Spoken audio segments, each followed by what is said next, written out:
31st night కి farm house book చేసుకుని friends తో ఎంజాయ్ చేయాలనుకుంటున్నారా? అయితే వెంటనే డోసే యాప్ ని డౌన్లోడ్ చేసుకుని బుక్ చేసుకోండి. నమస్తే రమగారు. నమస్తే జయ. రమగారు, మనం ఏ ఆలయానికి వెళ్ళినా కూడా చాలా వరకు మనకి ఆళ్వార్లు కనిపిస్తారు. అవును. వీరికి సంబంధించి ప్రత్యేకమైన ఏదైనా కథనాలు ఉన్నాయా? అసలు ఎవరు ఈ ఆళ్వార్లు? చాలా ప్రత్యేకమైన కథనాలు ఉంటాయి జయ. విష్ణువాలయాలన్నిట్లలో ఆళ్వార్ల సన్నిధి తప్పకుండా ఉంటుంది. విష్ణు భక్తి పరులు ఆళ్వార్లు అంటే అళ్ళాకి దీర్ఘం రాసి కింద వావుతో ఆళ్వారు అనకూడదు, ఆళ్వార్. ఆళ్వార్. ఆళ్వార్ తిరువడిగలే శరణమని వారికి నమస్కారం చేస్తే విష్ణువుకి నమస్కరించినట్టే. భగవత్ సేవ కంటే భాగవత సేవ చాలా గొప్పదని చెప్తారు.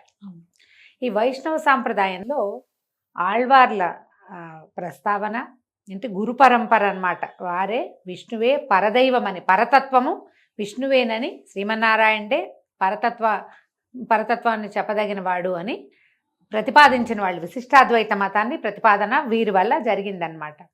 ఆళ్వారు అంటే తమిళ పదం, ద్రవిడ పదం కదా. జ్ఞాన సముద్రంలో మునిగినవాడు అని, అత్యంత జ్ఞానపరుణ్ణి ఆళ్వారు అనాలి. అయితే విష్ణువే, భగవంతుడే, శ్రీమన్నారాయణే తన సన్నిధిలో ఉన్న వాళ్ళందరినీ భూమి మీద ఇట్లా అవతరింపజేశారని ఒక కథనం చెప్పబడుతుంది. స్వామివారికి సన్నిధిలో నిత్యసూరిగణాలు ఉంటాయి. అనంత గరుడ విశ్వక్సేనాది నిత్యసూరిగణాలు. అనంతుడంటే ఆదిశేషువు, గరుడుడంటే గరుత్మంతుడు, గరుడాళ్వారు, విశ్వక్సేనుడు స్వామివారి సేనాధిపతి. వీళ్ళు ముగ్గురు అయిందా. స్వామివారికి 5 పంచాయుధాలు ఉన్నాయి, 5 ఆయుధాలు మనకు తెలిసిందే. శంఖము, చక్రము. అవును. వీళ్ళు ముగ్గురు. శంఖం పేరేమో పాంచజన్యము, చక్రం పేరేమో సుదర్శనము. స్వామివారికి ధనుస్సు, గద, ఖడ్గము ఉన్నాయి. ఖడ్గం పేరేమో నందకము, ధనుస్సు పేరు శార్ంగము, గద పేరు కౌమోదకి. 5, 3 నిత్యసూరి గణాలు వాళ్ళు ముగ్గురు. ఇవి 5, 8 మంది వీళ్ళు అయిందా. అక్కడి నుంచి స్వామివారి ఆభరణాలు ఆయన నిత్యము ధరించేవి. ఏం ధరిస్తారు ఆయన? వైజయంతి మాల. వైజయంతి మాల ఒకటి ధరిస్తారా. కౌస్తుభమణి స్వామివారి ధరించేది. తర్వాత ఆయనకి శ్రీవత్సలాంఛనుడు అని చెప్తారు. ఆయనకి ఛాతీ మీద ఒక మచ్చ ఉంటుంది, గోవత్సము వలె ఉన్నటువంటి ఒక మచ్చ, శ్రీవత్సము అంటారు. కౌస్తుభము, శ్రీవత్సము, వైజయంతి వీళ్ళు ముగ్గురు. 8, 3, 11. 12వది అమ్మవారు లక్ష్మీదేవి. స్వామివారితో పాటు ఉండేది ఎవరెవరు? శ్రీదేవి, భూదేవి. అయితే లక్ష్మీ అంశతోటి భూదేవే గోదాదేవిగా అవతరించిందని చెప్తారు. అమ్మవారు భూదేవే అవతరించింది, అందుకని గోదాదేవిని తెలిసే గోదా అంటేనే భూమి నుంచి పుట్టింది అని. ఈ 12 మందిని, 12 మంది అయ్యారుగా లెక్క. ఈ 12 మందిని భూమి మీద అవతరింపజేశాడు స్వామివారు తనని ప్రతిపాదించేందుకు. ప్రజలు అటు ఇటు వెళ్ళిపోకుండా ఈ 4 యుగాలలోనూ కృతయుగ, త్రేతాయుగ, ద్వాపరయుగ, కలియుగాల్లో, త్రేతాయుగాల్లో ధర్మం నడిచిపోతూనే ఉంటుంది. ద్వాపరయుగం మధ్యకి వచ్చిన దగ్గర నుంచి క్రమంగా ఏమవుతుంది? ధర్మము తరిగిపోతూ ఉంటుంది. కలియుగపు ప్రభావం వచ్చేస్తుంది. కలియుగంలో మానవులు తలా ఒక పక్కకి వెళ్ళిపోతారు. అనేక రకాలైనటువంటి పాషండ మతాలు వస్తాయి. వాటిని అరికట్టి భగవన్మార్గం వైపుకి ప్రజలని, మానవులని నడిపించటానికి భగవంతుడే పూనుకొని తన సన్నిధిలో ఉండేటువంటి ఈ నిత్యసూరిగణంతో పాటు తన ఆయుధ ఆభరణాదులని కూడా ఇట్లా భూలోకంలో పుట్టించారని, వారే ఇక్కడ వెళ్ళమని ఆజ్ఞాపిస్తే స్వామివారి ఆజ్ఞతోటే ఈ భూలోకంలో పుట్టి కొంతమంది యోనిజులుగా, కొంతమంది అయోనిజులుగా కూడా జన్మించారు. కొంతమంది వారంతట వారే పుట్టిన వాళ్ళు. గోదాదేవి మనకి తులసి చెట్టు మొదట్లో దొరికిందని చెప్తాం కదా. తులసి కాననోద్భవగానే చెప్తారు. ఆమె ఎక్కడే దొరికింది ఆయనకి. ఎవరికన్నారు? ఏమీ లేదు, తవ్వుతున్నారు, తులసి చెట్ల కోసం తవ్వుతున్నారు. తులసి వనంలోనే దొరికింది ఆవిడ. సీతాదేవి ఎట్లా దొరికింది? అయోనిజుగా. అలాగే గోదాదేవి కూడా అదే విధంగా దొరికింది. ఇలా కొంతమంది దివ్య దంపతులకి పూర్వపుణ్య విశేషం చేత వారికే జన్మించిన వాళ్ళు కొంతమంది ఆళ్వార్లు ఉంటే, కొంతమంది అయోనిజులుగా జన్మించారు. ఈ 12 మందే ఇట్లా భూమి మీద ఉండి ఇలా భగవంతుడిని, ఆయన మార్గానికి ప్రజలని తిప్పారని చెప్పబడుతుంది. అయితే దీంట్లో మొదటి ముగ్గురు మొదలాళ్వార్లుగా చెప్పబడే వాళ్ళు ముగ్గురు, వీళ్ళు ద్వాపర యుగంలోనే పుట్టారు. అందరూ కలియుగంలో పుట్టిన వాళ్ళు ఏం కాదు. ద్వాపర యుగంలో పుట్టిన వాళ్ళు ముగ్గురు గురించి చెప్తారు. మొదలాళ్వార్లనే అంటారు వాళ్ళని. పోయిగై ఆళ్వార్, పూదత్తాళ్వార్, పేయాళ్వార్ వీళ్ళు ముగ్గురు. ఈ పోయిగై ఆళ్వార్ అనే ఆయన కాసారంలో పుట్టారు. సరోయోగి అంటారు. సరస్సులో ఒక కమలంలో ఇంచి పుట్టారట. పోయిగై ఆళ్వార్లు చాలా ప్రత్యేకమైన వ్యక్తిగా చెప్పబడతారు. విచిత్రంగా వీళ్ళు ముగ్గురు ఒకే సంవత్సరంలో ఒక్కసారే వేరువేరు ప్రాంతాల్లో పుట్టారు, వేరువేరు ప్రాంతాల్లో జన్మించారు. కానీ వీళ్ళు ముగ్గురు కలిశారు. చివరిలో కొంతకాలం కలిసి ప్రయాణించి కలిసి భగవద్ దర్శనం, భగవద్ అనుభవాన్ని పొంది చూసిన పెరుమాళ్ళని కంటితో చూసి ఆయన మీద ముగ్గురు 300 పాసురాలు చెప్పారు. ఈ ఆళ్వార్లు చెప్పిన పాసురాలనే మనం నాలాయిర ప్రబంధంగా చెప్పుకుంటారు. వైష్ణవ గ్రంథాల్లో ప్రధానమైంది ద్రవిడ ప్రబంధమైన నాలాయిరము, చాలా ప్రత్యేకమైంది. అందులో ఈ మొదటి ముగ్గురు ఆళ్వార్లు స్వామివారి దర్శన భాగ్యంతో చేశారట. 1, 2, 300 వరుసగా చెప్పారు. దాని కథ కూడా చాలా విచిత్రంగా కనిపిస్తుంది మనకి. మొదటి పోయిగై ఆళ్వారు సరస్సులో పుట్టారని చెప్పామో, తర్వాత పూదత్తాళ్వారు బండి గురువింద చెట్టు అంటారు. బండి గురువింద అని ఒక రకమైన మాధవీలత అంటారు. ఆ పువ్వులో ఇంచి పుట్టారట. ఓహో.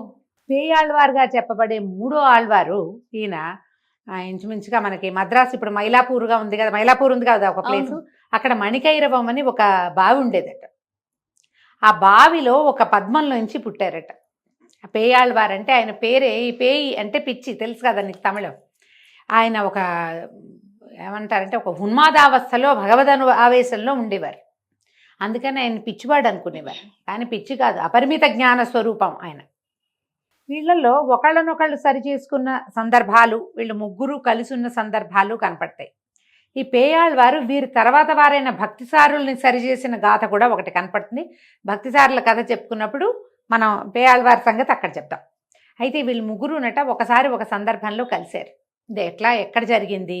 ఒక ఊరు వెళ్ళారు, తిరుక్కోవలూరు అలాంటి ఊరు. ఈ తమిళ పేర్లు కదా బాగా చెప్పలేకపోతున్నాను నేను. అయితే ఏమైందట, రాత్రి చీకట్లో వాన పడుతుంటే ఈయన ఒక అరుగు మీద విశ్రమించారట.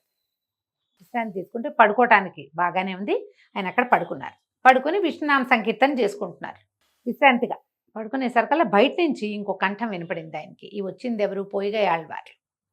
వచ్చి ఈ భాగవత భక్తుడికి కూడా ఇక్కడ, భగవద్దాసుడికి కూడా ఇక్కడ అవకాశం ఉందా, నేను కూడా ఇక్కడ తలదాచుకోవచ్చా అంటే, ఈయన ఎప్పుడైతే ఆ కంఠం విన్నారో తనలాగానే విష్ణుభక్తి పరుడు ఒకడు వచ్చాడని ఈయన రండి రండి పర్వాలేదు, ఒకళ్ళైతే పడుకోగలం, ఇద్దరమైతే కూర్చోవచ్చు మనం అని చెప్పి కూర్చుందామని ఆయన్ని లోపలికి పిలిచారు. అదొక చిన్న గుడిసె లాంటిది అనమాట, ఒక అరుగు తాలూకు పంచ. ఆ వాన చీకటి చలి దాని నుంచి రక్షింపబడ్డానికి రెండో ఆయన్ని కూడా లోపలి పిలిచారు. ఇద్దరు చేరుకో పక్కన కూర్చుని మళ్ళా విష్ణునామ సంకీర్తన చేసుకుంటున్నారు. ఇప్పుడు 3వ మనిషి వచ్చారు అక్కడికి. ఈయనెవరు? పూదత్తాళ్వార్లు. ఆయన కూడా నా విష్ణు సంకీర్తన చేసుకుంటూ వచ్చి ఈ భగవద్దాసుడికి ఇక్కడ అవకాశం లభిస్తుందా తలదాచుకునేందుకు అని అడిగేసరికల్లా వాళ్ళకి తెలిసింది మనలాంటి వాడే అని. దానికి ఏం అభ్యంతరం లేదు, ఇద్దరం కూర్చున్నాం, నువ్వు కూడా వస్తే ముగ్గురు నుంచుంటాం పర్వాలేదు. నుంచుని వానకి చలికి ఇబ్బంది లేకుండా చీకట్లో ఎక్కడికి వెళ్ళకుండా రేపొద్దున్న దేవాళ్ళం తెరిచి మనకి దర్శనం లభించే వరకు మనం భగవద్ధ్యానం చేసుకుందాం ముగ్గురు నిలబడి అని ముగ్గురు లోపలికి నుంచున్నారు. నిలబడి విష్ణునామ సంకీర్తన చేసుకుంటున్నారట. చేసుకుంటుంటే కాసేపటికి ఎవరో 4వ వ్యక్తి లోపలికి వచ్చినట్టు తెలిసింది వాళ్ళకి. మనిషిని అర్థం కాల, ఎవరో తెలియలా, వచ్చారు వీళ్ళతో పాటు. వీళ్ళకి ఇరుగ్గా ఉంది అది, కానీ మనిషి స్పర్శ తెలియటల్లా. 4వ మనిషి నుంచుంటే తెలియద్దు. కాసేపటికి ఆయన కూడా వచ్చిన ఆయన కూడా విష్ణునామ సంకీర్తన చేస్తున్నాడు. ఆ సంకీర్తన శబ్దం వినేసరికి ఒక భగవదావేశం కలిగిందట వీళ్ళకి. ఆ కంఠం అతిమానుష్యమైనది, అలౌకికమైన కంఠస్వరం అది. వీళ్ళకి ఒక రకమైన ఉద్రేకం వచ్చి ఆ ఉన్న వ్యక్తి ఎవరో తెలుసుకోవాలనిపించింది అనమాట. ఇంకా కంఠాలు పెంచేశారు, పెద్ద పెద్దగా సంకీర్తన చేస్తున్నారు. ఒక 2-3 నిమిషాలు గడిచేశారు కల్లా సర్వేశ్వరుడు ప్రత్యక్షమయ్యాడట. శ్రీమన్నారాయణుడే శంఖచక్ర గదాపాణిగా వారికి ప్రత్యక్షమయ్యాడు. రాత్రిపూట వానలో చీకట్లో ముగ్గురు తన భక్తులకి స్వరూపంలో స్వామి పెరుమాళ్ళు ప్రత్యక్షమయ్యాడు. ఆయన చూసి ఎంత ఆనందమో ఎంత సంతోషమో పట్టలేకపోయారట. ముగ్గురు 300 శ్లోకాల పాసురాలని స్వామివారి మీద చదివారు. ఇవేమిటి? మొదలు తిరువందాది, ఇరు తిరువందాది, మూడు తిరువందాది అని చెప్తారు. మొదటిది 100, రెండో 100, మూడో 100. ఈ 100 శ్లోకాలు 100 పాసురాలు ఎలా చెప్పారు? మొదటి పాసురం తాలూకు చివరి భాగం, చివరి పదం రెండో దానికి మొదలనమాట. అంతము ఆది, ఆది. అంతాది, తిరువంతాది, దాని పేరే అదనమాట. అందాది అంటారు, లేదా అంతాది. మనం తెలుగులో చెప్పుకుంటాం కాబట్టి అంతాది చెప్పుకుంటాం. 300 పాసురాలని స్వామివారి మీద చదివారు. పరమేశ్వరుడిగా శ్రీమన్నారాయణుడి ఆ దర్శనాన్ని లభించడం వల్ల ఇక మహదానందంతో వాళ్ళు ఎంతో అద్భుతంగా ఆయన మీద ఇవి చెప్పారు. ఈ 4000 ప్రబంధం అని చెప్తారు, ద్రావిడ ప్రబంధం. వైష్ణవంలో ప్రధానంగా చదవలసింది 4000. 4 ఆయిరాలు, 4000 పాసురాలు అవి. మనం గోదా తల్లిని గురించి చెప్పుకుంటాం, ఆమె చెప్పింది 30 పాసురాలు. ఈ 30 కాకుండా ఇంకా ఉన్నాయి ఆమెవి, ఇంకా ఉన్నాయి. వటపత్ర సాయి మీద చెప్పినవి అవి ఉన్నాయి. అవి వీరివి. ఇవి కాకుండా వీరు వేరు దేవస్థాల దివ్యదేశాలకు వెళ్ళినప్పుడు, దివ్యదేశాలు ఉన్నాయి కదా 108 దివ్యస్థలాలకు వెళ్ళినప్పుడు, దేవాలయాలకు వెళ్ళినప్పుడు వారు చెప్పిన అనేక రకాల పాసురాలని కూడా ఈ 4000లోకి చేర్చారు. 700కి పైగా పాసురాలు ఈ మొదలాళ్వార్లుగా చెప్పబడే వీళ్ళ ముగ్గురువి ఉన్నాయట. ఈ విశేషంతో మనం ఆళ్వార్ల గాథలు మొట్టమొదట చెప్పుకోవాలి. మనం ఏదైనా ఒక విష్ణువాలయానికి వెళ్ళామంటే తప్పకుండా అక్కడ ఆళ్వార్ సన్నిధి ఉంటుంది. అవునండి. విశేషమైన పురాతన దేవాలయాల్లో ఆళ్వార్ల సన్నిధులు ఉండటం అంటే బహుశా ఆ దివ్యదేశాన్ని ఆళ్వార్లు సందర్శించటమో, ఆళ్వార్ల ప్రేరేపణతోటి ఆ దేవాలయం నిర్మించబడటమో, వారెక్కడ సిద్ధి పొందటమో, లేదా అక్కడ భగవద్ అనుభవం వారికి కలిగి ఆ స్వామి మరింతగా ప్రజల్లోకి తెలియటము జరిగి ఉండొచ్చు. అందువల్ల ఆళ్వార్ సన్నిధులు ఖచ్చితంగా ఉంచుతారు ప్రత్యేకంగా. ఒక్కొక్క చోట ఒట్టి నమ్మాళ్వార్లో ఒకదే ఉన్నది కూడా మనకు కనపడుతుంది. కొన్ని చోట్ల ముగ్గురు కనిపిస్తారు, కొన్ని చోట్ల 12 ఆళ్వార్లు 12 మంది కనిపిస్తారు. ఎప్పుడైనా ఒక విష్ణువాలయ దర్శనం చేస్తే అక్కడ ఉన్న సన్నిధులన్నీ దర్శించాలి. ఓకే. ఆళ్వార్ సన్నిధి ఉంటే తప్పకుండా వారిని దర్శనం చేస్తేనే ఈ దేవాలయ దర్శన ఫలితం లభిస్తుంది మనకి. మనం లోపలికి వెళ్ళంగానే కుడి చేతి వైపు గరుడాళ్వారు కనపడతారు. వాళ్ళు గరుడాళ్వారు గరుకుమంతుడి సన్నిధికి ఎదురుగుండానే కదా స్వామి వేంచేపు చేయించుకుంటారు. సాధారణంగా వాళ్ళ తాయార్ల సన్నిధి అటు ఇటు ఉంటుంది. లక్ష్మీదేవి భూదేవి, శ్రీదేవి భూదేవి, లేదా లక్ష్మీదేవి గోదాదేవి, గోదా అమ్మవారి సన్నిధి కనపడుతుంది. ఆ దేవాలయపు పద్ధతిని బట్టి ఏ సన్నిధులు ఉంటే అక్కడ తాయార్ల సన్నిధి, ఆళ్వార్ల సన్నిధి తప్పకుండా చూడాలి. ఒకవేళ క్షేత్రపాలక సన్నిధి ఉంటే అది కూడా చూడాలి. మనం ఈ ఒక చీకటిలో మనకి వెలుతురు చూపించేవాడు గురువు. అజ్ఞానాంధకారంలోంచి మనని జ్ఞానం వైపుకి నడిపించేవాడే గురువు. ఇప్పుడు ఈ వైష్ణవ సిద్ధాంతం ప్రకారం పరతత్వము, పరమేశ్వరుడు అంటే ఈ పరతత్వము, ఈ ప్రపంచాన్ని నిర్మించిన శక్తి శ్రీమన్నారాయణుడే అని ప్రతిపాదించబడింది శ్రీ వైష్ణవ సిద్ధాంతం, విశిష్టాద్వైతం అని చెప్తారు. ఆ దారికి ప్రజలని అక్కడికి మళ్ళించినందుకు ఈ దిక్కుతోచక కొట్టుకునే వాళ్ళందరికీ ఎవరి వల్ల మనం పుట్టాం, ఎవరి దగ్గరికి మనం వెళ్తాం, ఎవరిని మనం ప్రార్థించాలి, ఏ దైవాన్ని మనం తలుచుకోవాలి అనేది మనకి అర్థమయ్యేలాగా చెప్పి పరతత్వ బోధ చేసినందుకు వాళ్ళని గురువులుగా భావించి మనం వారి దర్శనం చేసి తీరాలి. మామూలుగా మనకి వీళ్ళు చెప్తారు, మనం నాయనార్ల గాథలు చెప్పుకుంటాం, ఆళ్వార్ల గాథలు ఇలా చెప్తామా?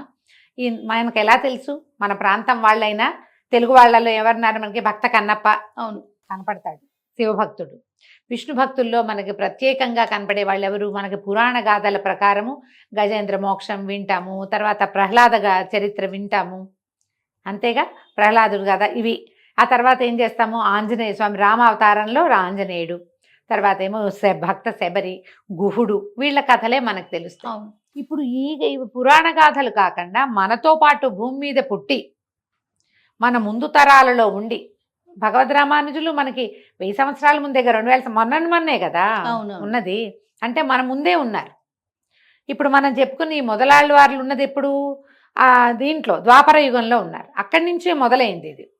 మనని ఆ దారి మళ్లించినందుకు కృతజ్ఞతగా వారికి నమస్కారమైనా చేసుకోవాలి. ఎక్కడైనా కనపడితే దేవాలయంలో వెళ్ళాం, ఆళ్వార్ తిరువడిగళే శరణమని ఒక నమస్కారం చేసుకుని వారిని ఆచార్యులుగా భావించి వీరొకరు ఉండటం వల్లే మనకి ఈ దారి కనపడింది. విశిష్టాద్వైతం వీరి వల్లే ప్రతిపాదించబడింది. వీరి వల్లే ముందుకు వెళ్ళింది. తర్వాత భగవద్ రామానుజుచి దాన్ని అందిపుచ్చుకుని దాన్ని మరింతగా ముందుకు తీసుకెళ్లారు. మొదలుపెట్టింది వీళ్ళు. కాబట్టి ఈ మొదలాళ్వార్లని మనం తలుచుకోవాలి. నాకు లభించినంత కథ, నేను చెప్పగలిగినంత కథే చెప్పాను. ఆళ్వార్ల చరిత్రలోని పుస్తకాలు కనపడతాయి. నిదానంగా చదివితే వీరిని గురించిన మరిన్ని వివరాలు తెలుస్తాయి. మనం ఎప్పుడు అలాంటివి తెలుసుకోము. అవునండి. మనకల్లా తెలిసింది గోదాదేవే. ఎందుకంటే సంవత్సరంలో ఒక నెల రోజులు ఆమె సంతకం పెట్టి వదిలిపెట్టింది. అంతే. ఆమె సంతకం వల్ల మనం ఏం చేస్తాం, ఈ నెల రోజులు తిరుపావై వింటాము, అర్థమైతే అవుతుంది, లేకపోతే లేదు. కానీ ఖచ్చితంగా విష్ణువాలయానికి వెళ్ళి ప్రసాదం, ధనుర్మాసము, తర్వాత చేస్తాం. గోదా కళ్యాణము, ఇవన్నీ మనకు కనపడతాయి. తెలుగువారి జీవితాల్లో ప్రత్యేకమైన స్థానం ఉంది వాటికి. అవును. వారితో పాటు వీరికంటే ముందున్న ఆళ్వార్ల గాథలు, తర్వాత ఉన్న వాళ్ళని కూడా మనం తెలుసుకోవాలి కదా. ఆళ్వార్ల మొత్తంలో ఒకే ఒక స్త్రీ స్వరూపం ఈవిడే. ఎందుకంటే లక్ష్మీదేవి, అదే భూదేవి, భగవంతుడు ఆయన ఆజ్ఞతోటే ఆమె భూమి మీద పుట్టి ఈ రకంగా భగవంతుణ్ణి పిలవాలి. ఇట్లా భక్తితో ప్రేమతో భగవంతుణ్ణి కనుక మనం సొంతం చేసుకుంటే మనం భగవత్ సాన్నిధ్యాన్ని పొందగలుగుతాము అని సింపుల్ వేలో తేలికగా మనకి తెలియచేసింది. కాబట్టి ఆమెను తలుచుకుంటాం. వీళ్ళు ఇంకా ముందు వాళ్ళు ఇలాంటి గాథలు కొన్ని ఉన్నాయి, ప్రత్యేకంగా చెప్పుకుందాం నిదానంగా. తప్పకుండా రమ్మగారు. నమస్తే. నమస్తే జీ.